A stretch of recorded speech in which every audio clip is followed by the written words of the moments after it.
দুইটা ভয়ঙ্কর পাপের কথা বলে দেই।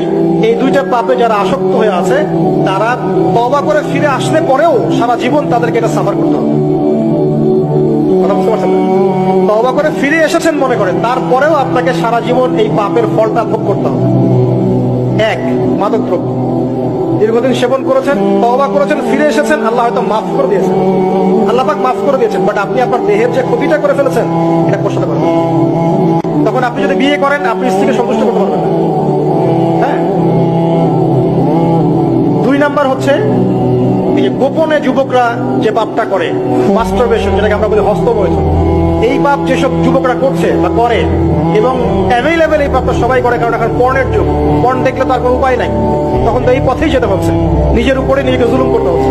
যারা হস্তমৈথুন অভ্যস্ত হয়ে গেছে এরা যদি তওবা করে ফিরেও আসে, শরীরের যে ক্ষতিটা হয়েছে এটা পূরণ হবে না। এখানে আপনার দেহের ক্ষতি, আপনার মস্তিষ্কের ক্ষতি, আপনার পরিবারের ক্ষতি। এমন আপনি যদি পরবর্তীতে গিয়ে পরিবার গঠন করতে চান, আপনি সুখী পরিবারও গঠন করতে পারবেন না, কারণ ভিতর থেকে আপনি নিজেকে শেষ করে ফেলেছেন। গোপন পাপে লিপ্ত হবেন না, আপনি যৌবনকে ধরে রাখেন, ইনশাল্লাহ দেখবেন আপনি সারা জীবন এনজয় করতে পারবেন ইনশাল্লাহ। কিন্তু যদি এখন নিজেকে শেষ করে ফেলেন, এখন নিজেকে শেষ করে ফেললে আপনি বিয়ে করলে পরেও দেখবেন আপনি পস্তাচ্ছেন। ওই যে কলিকাতা হারবালে যেতে হবে, মডার্ন হারবালে দৌড় দিতে হবে। আর সব হারবাল টারবাল খেয়ে লাভ হয় না। কারণ কি? কারণ আল্লাহ প্রদত্ত যে নেয়ামত সেটা আপনি নষ্ট করে ফেলেছেন, এখন এইটা আর আপনি ক্ষতিপূরণ দিতে পারবেন। অতএব জীবনটাকে সিরিয়াস